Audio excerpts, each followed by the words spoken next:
Good morning, everyone. I'm Emma Crispo, and this is my presentation for Project 5 Performance Review of my class of English 3060. Here's a quick preview of what I'm going to talk about. I'll start with a brief personal background and an introduction to the course of English 3060, to then focus on the comparison between the skills I already had and the ones I gained from this class, finishing with a general summary of this semester. To start off, I'm a sophomore international student athlete on the swim and dive team here at Wayne State.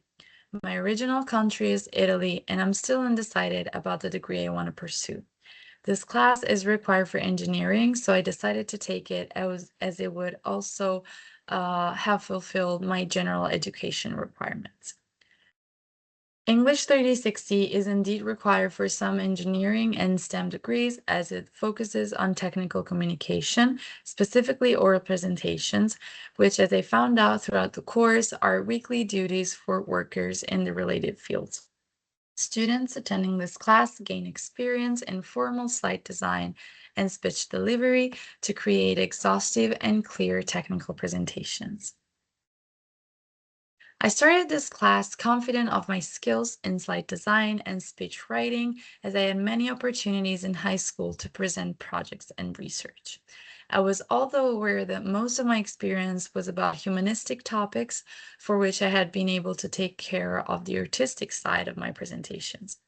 Conscious of the different nature of this course, I knew I had many things to learn and improve on the formal side. Of the many valuable lessons I've learned, there are three particular ones that I wanted to highlight, which are organization and visual communication, data analysis, and clarity and audience awareness. Visual communication is an essential part of presentations as it determines our audience first impression. As explained by Knopfler in Storytelling with Data, slides must be simple, with very little text and just enough information to support the presenter during his speech. Blank space is essential to let the eye breathe and rest before assimilating the next info. Here's an example from two of my projects, which shows the importance of spacing and minimizing the amount of info in one slide.